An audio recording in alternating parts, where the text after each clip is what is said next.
Bakının su sistemini zəhərləyirlər. Təkcə Bakı şəhərində 2 rayona əhaliyə normal su verilir. Bu rayonlar Nərimanov və Xəzər rayonlarıdır. Çünki bu rayonlarda İlham Əliyevin iqamətgahları yerləşir. Ona görə də bu rayonlara normal su verilir. Lakin digər rayonlar Suraxanı, Nizami, Xətai, Binəqədi, Yasamal və digər rayonların suları isə istifadəyə yararlı deyil. Həmin sular xüsusi maddələrlə zəhərlənir və insanlar bu sulardan istifadə etdikcə xəstəliklərə tutulur. İnsanların ömrü bu yolla qısaldılır. Dəyərli vətəndaşlarım, xahiş edirəm, mənə sağlam insanlar lazımdır. Bacardıqca su içməyin, içsəniz də ümumiyyətcə qaynadın. Ən azından xeyli qaynadın için. Çünki başqa, yəni kasıb adamdır. Ala da bilmir su, gətirə də bilmir su. Ən azından xeyli. Azərbaycan ordusunda hər yubiley bayramında maaşlar qaldırılırdı. 2008-ci ildə 90 illik yubileyində, 2013-cü ildə 95 illik yubileyində, 2018-ci ildə 100 illik yubileyində, 2023-cü ildə 105 illik yubileyində, yəni ordumuzun yubileyində, silahlı qüvvələrin yubiley tədbirində hərbiçilərin maaşı ən azı 10% sada qaldırılırdı. Həmin maaş qaldırma bayrama görə olurdu və bu Zəfər bayramının 5 illik yubileyi münasibəti ilə orduda maaşların qaldırılması gözlənilirdi. Amma maaşlar qaldırılmadı.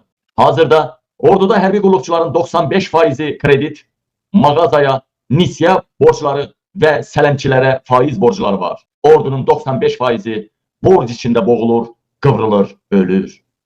Hətta çox vaxtı intihara qədər gəlib çıxır. Ordu borc içində batır, amma İlham Əliyevin vecinə deyil.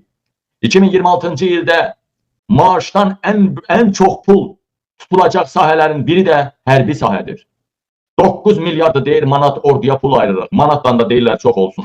9 milyard manat orduya pul ayırırsa İlham Əliyev niyə 10% hərbiçilərin pulunu qaldırmadı? Hərbiçilərin maaşından yüksək vergi tutulacaq. Bu da onların yaşayış səviyyəsinə mənfi təsir eləyəcək. 2026-cı ildə Azərbaycan hərbiçilərinin nəinki maaşı qaldırılacaq, hətta vergi tutularaq azaldılacaq. Dəyərli vətəndaşlarım, bu başqa hərbi qurumlara da aiddir.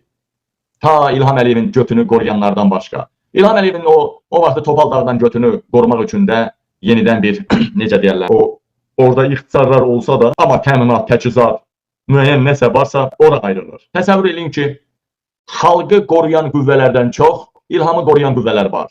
Xalqı qoruyan qüvvələrə ayrılan puldan bir neçə dəfə artıq pul təkcə İlham Əliyevin götünün qorunmasına ayrılır.